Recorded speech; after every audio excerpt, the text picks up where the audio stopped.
Oye, Borja, ¿qué opinas tú sobre el conflicto de Crimea? Crimea. Que tienen una aliada ahí que... ¿Y sobre su posible integración en Rusia?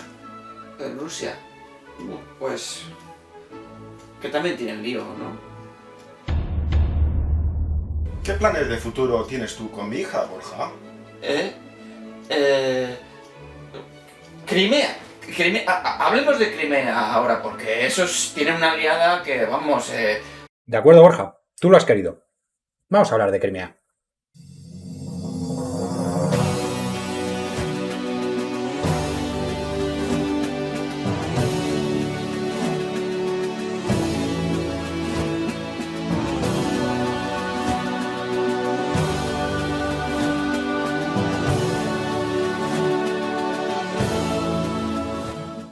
Muy buenas a todos, ¿cómo estáis? Yo soy Alex y esto es Miradas desde Eurasia.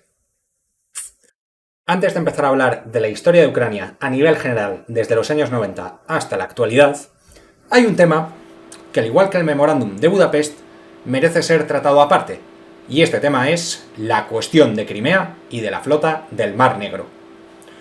La disputa por Crimea entre Ucrania y Rusia no es algo que surja de la nada en el año 2014, sino que es algo que surge en el mismo año 1991, una vez se desintegra la Unión Soviética. Pues en Crimea se encontraba la flota del Mar Negro, la mayor de la Unión Soviética, y tras la desintegración de la URSS, tanto Rusia como Ucrania reivindicarán que la flota les pertenecía a ellos.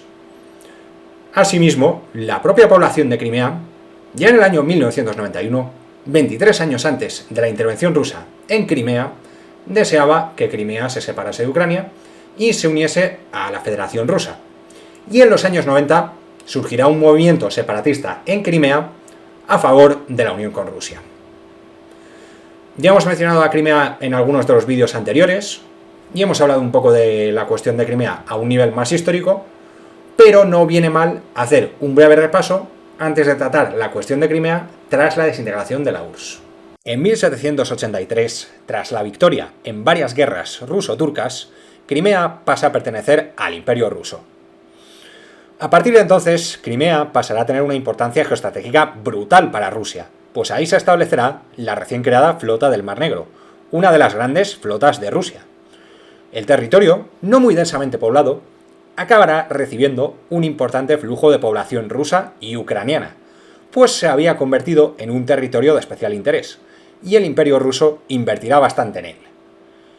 Se construirá la nueva ciudad de Sebastopol, donde se establecerá la principal base naval de la flota, y tanto Sebastopol como Crimea se convertirán en auténticos símbolos para el pueblo ruso primero y para el pueblo soviético después, combatiendo heroicamente en la Guerra de Crimea de entre 1853 y 1856 y sobre todo en la Segunda Guerra Mundial, en la Gran Guerra Patria, contra el invasor nazi.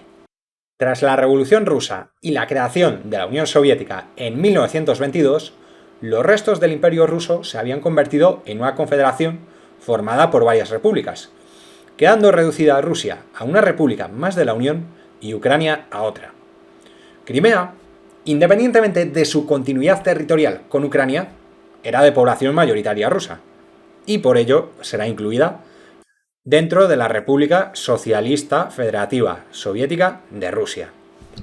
Durante la Segunda Guerra Mundial sucederá un hecho que marcará Crimea, y que tiene cierta importancia a la hora de entender Crimea en la actualidad.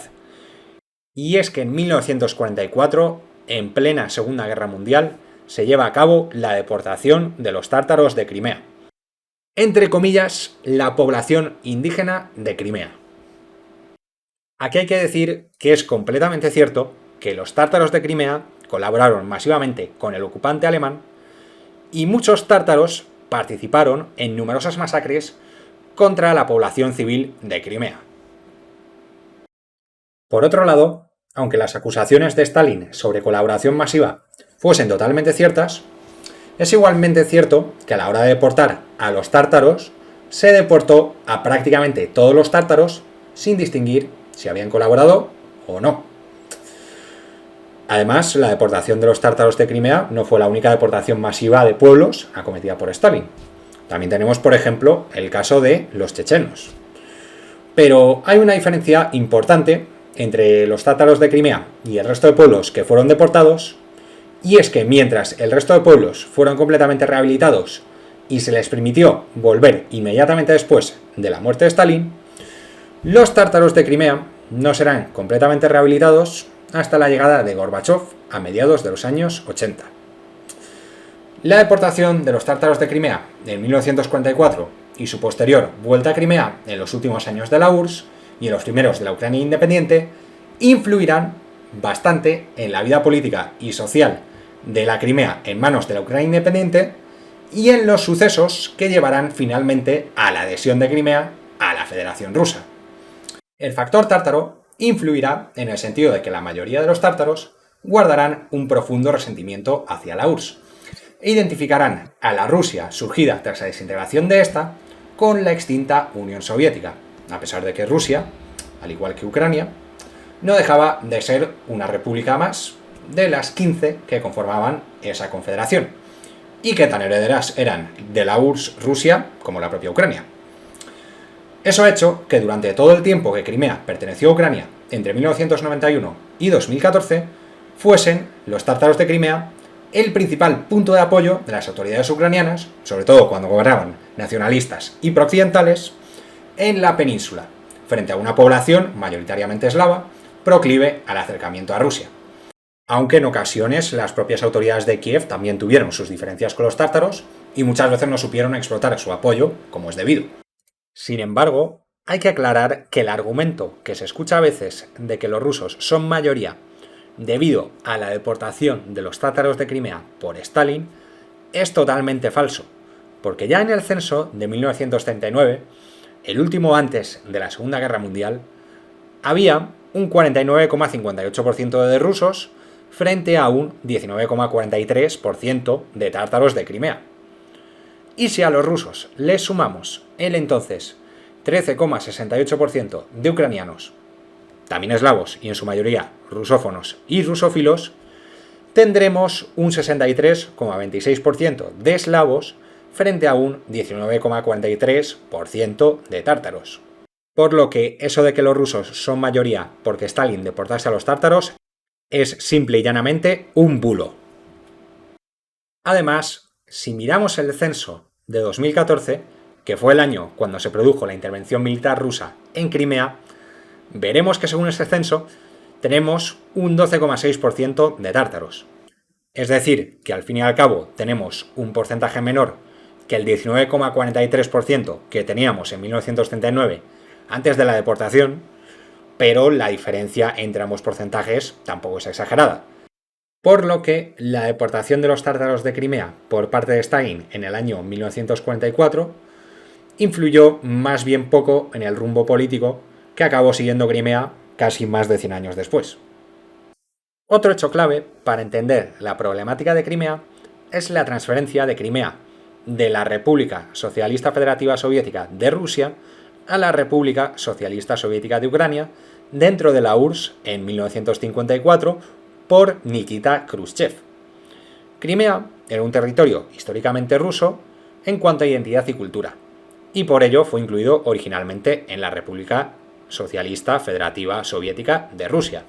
Pero con la llegada de Khrushchev al poder, este decidió transferirla a la República Socialista Soviética de Ucrania por cuestiones administrativas, seguramente en 1954. Esto originalmente no supuso ningún problema, puesto que al final Rusia y Ucrania formaban parte de un mismo estado. Y en esa época, en Ucrania, el nacionalismo era prácticamente inexistente y no suponía ninguna amenaza. El problema vino tras la disolución de la URSS y con el posterior brote de nacionalismo ucraniano muchos años después, puesto que los países que surgieron tras la disolución de la Unión Soviética lo hicieron con las fronteras que habían tenido dentro de esta, y por lo tanto la Ucrania independiente, surgida de la URSS, incluía a Crimea como parte de su territorio. Y fue cuando se disolvió la URSS cuando empezaron a venir los problemas. El primer gran problema al que se tendrá que enfrentar Crimea será la cuestión de la flota del Mar Negro, Tras la disolución de la URSS a finales de 1991, se creará la Comunidad de Estados Independientes como organización que debía servir para llevar a cabo un divorcio civilizado entre las repúblicas soviéticas, y se llevará a cabo un reparto de las estructuras y del material militar soviético entre las distintas repúblicas. Cada república tendrá derecho a poner bajo su control las unidades militares establecidas en su territorio, con excepción de aquellas consideradas como fuerzas estratégicas que estarían bajo mando conjunto de la CEI. Y la flota del Mar Negro, la mayor de todas las flotas militares de la URSS, entraba en la categoría de fuerzas estratégicas. A pesar de que la flota del Mar Negro debía, en teoría, pertenecer al mando conjunto de la Comunidad de Estados Independientes, Ucrania decidirá poner la flota del Mar Negro exclusivamente bajo su control, lo que acabará generando tensiones con Rusia, con la población de Crimea y Sebastopol, que pretendían separarse de Ucrania y unirse a Rusia, y con la propia flota del Mar Negro, que prefería servir en su mayoría a Rusia antes que a Ucrania. Los presidentes de Rusia y Ucrania, Yeltsin y Kravchuk, se reunirán varias veces a lo largo de los siguientes años para tratar la cuestión y negociar un acuerdo que convenga a ambos. Esto acabará desembocando en la firma del Tratado de Amistad entre Rusia y Ucrania en 1997, ya firmado por el siguiente presidente de Ucrania, Leonid Kuchma, en el cual Rusia y Ucrania se repartían la flota del Mar Negro, quedándose Rusia con una parte mayor, y Ucrania alquilaba a Rusia la base naval de Sebastopol, además de varios aeródromos y otros establecimientos militares menores en ciudades como Yalta o Feodosia. El acuerdo entraba en vigor en 1999 y tenía una duración de 20 años, en teoría hasta 2019. Esta cuestión, a priori, parecía solucionada. La segunda gran cuestión a la que se tenían que enfrentar Ucrania y Crimea eran las aspiraciones separatistas e irredentistas a favor de una unión con Rusia de la propia población de Crimea. ¿Te das cuenta de lo que pasará mañana en Ucrania, por ejemplo? Eso es todo. Ahora mismo podemos decir que las relaciones entre ucranianos y rusos son más o menos amistosas, pero todo cambia cada día. Ahora mismo había una historia sobre la flota del Mar Negro. Mañana será sobre Crimea. Cada vez es una escalada de emociones, porque el nacionalismo es emoción. Escalada continua de emociones. Una parte empieza, la otra responde. Luego nadie recuerda quién empezó. Estuve en Yugoslavia en diciembre pasado. Estuve en Croacia, en esta misma zona de Eslavonia que protege a los serbios. Allí empezó exactamente igual. Antes de eso estuve allí en el 89. Estaba completamente tranquilo y había gente decente y normal paseando. Y ahora he visitado allí el centro de identificación de cadáveres. Hay niños degollados, con los ojos arrancados. Lo mismo ocurrirá en Ucrania, te lo aseguro. ¿Quién lo quiere? Nadie lo quiere. Los derechos de los 12 millones de rusos en Ucrania deberían haber sido protegidos inmediatamente. Sus derechos deberían haber sido estipulados. ¿Con qué derecho reclaman los suyos? ¿Por qué debería pertenecerles Crimea? ¿Por qué debería pertenecerles la región de Kharkov? ¿Por qué les pertenece el Donbass? Este señor que habéis visto en este vídeo, traducido mediante inteligencia artificial, no es otro que Eduard Limonov en Crimea en el año 1992. Imagino que a todos os sonará Eduard Limonov, pero si no lo sabéis, Eduard Limonov fue durante mucho tiempo el líder del Partido Nacional Bolchevique ruso. Limonov es una figura polémica donde las haya, un día habrá que hablar de él, pero bueno, yo os he puesto el vídeo simplemente porque es que el vídeo realmente predice lo que acabó pasando un par de décadas después en Ucrania. En enero de 1991, en Crimea se celebra un referéndum en el que un 93,26% de la población, con un 81,37% de participación, vota a favor de restaurar la autonomía de Crimea, que había sido suprimida por Stalin en 1945, y a favor de considerar a Crimea como una república soberana más en el nuevo Tratado de la Unión. Ya en mayo de 1992, con la URSS disuelta y con Crimea en manos de Ucrania, el Parlamento de Crimea aprueba una nueva constitución en la que Crimea, aún de iure, sigue siendo parte de Ucrania, pero según la cual Crimea alcanza un grado de autonomía comparable a la de un Estado independiente, incluso siendo capaz de llevar a cabo su propia política exterior sin contar con Ucrania. Asimismo, se aprueba la celebración de un referéndum de independencia y se crea el cargo de presidente de Crimea. La Rada ucraniana declarará ilegal la celebración del referéndum, que en realidad nunca se llegará a celebrar, y llamará a renunciar a Crimea a sus aspiraciones independentistas, pero se mostrará abierta al diálogo y la Constitución de 1992 en principio será aceptada, con algunas modificaciones para ajustarla a la ley ucraniana. En 1994 se celebrarán unas elecciones presidenciales y parlamentarias en Crimea que resultarán en una victoria aplastante de las fuerzas irredentistas a favor de la separación de Ucrania y de su unión con Rusia. Estoy hablando concretamente del Partido Republicano de Crimea y del Bloque Rusia a nivel parlamentario y de Yuri Meskov como presidente de Crimea. Sin embargo, una vez con el poder, las fuerzas irredentistas prorrusas de Crimea acabarán sufriendo un duro revés. Meskov acabará descubriendo que por sí sola Crimea no tenía la suficiente capacidad como para separarse de Ucrania y unirse a Rusia, y que a pesar de que en Rusia había una población importante y determinados grupos políticos favorables a la reunificación con Crimea, generalmente estos grupos se encontraban en la oposición a Yeltsin, y quienes gobernaban en ese momento en Rusia no tenían ninguna pretensión territorial sobre Crimea, por lo que Crimea no iba a recibir apoyo alguno de Rusia. Además, las negociaciones sobre la flota del Mar Negro, que realmente era lo único que le podía interesar a Rusia como Estado en ese momento, iban por buen camino. Y para colmo, entre 1994 y 1996, Rusia tuvo que librar la primera guerra chechena, por lo que tampoco estaba como para desenvolverse en un segundo frente.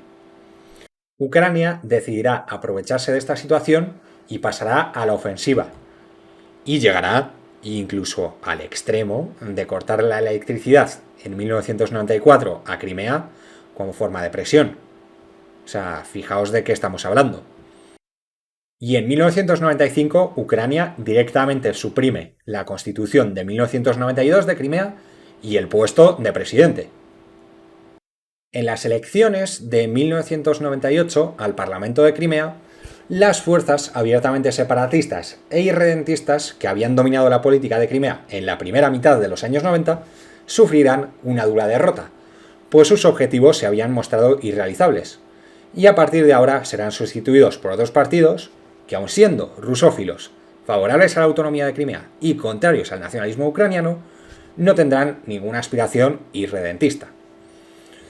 En estas elecciones resultará vencedor el Partido Comunista Ucraniano, y más adelante, a mediados de los años 2000, será el Partido de las Regiones del expresidente Viktor Yanukovych el que pase a dominar la política de Crimea. En 1998 también se aprueba una nueva constitución para Crimea, en la que ésta pasa a tener una autonomía mucho más reducida de la que disponía según la Constitución de 1992. Desde finales de los 90 hasta 2014, la cuestión de Crimea parecía zanjada, y tanto Rusia como Ucrania estaban satisfechas con ese status quo en el que Crimea, aunque con una autonomía, pertenecía a Ucrania, y la flota del Mar Negro quedaba mayoritariamente en manos de Rusia, y Rusia pasaba a disponer de bases militares en Crimea. Sin embargo, el Euromaidán de 2013 y 2014 hará que cambien bastantes cosas. Y hasta aquí el vídeo de hoy. Espero que os haya gustado. Si os ha gustado, no os olvidéis de darle a me gusta y a suscribiros, que no cuesta nada. Y nos vemos en el próximo vídeo. Muchas gracias y un saludo a todos.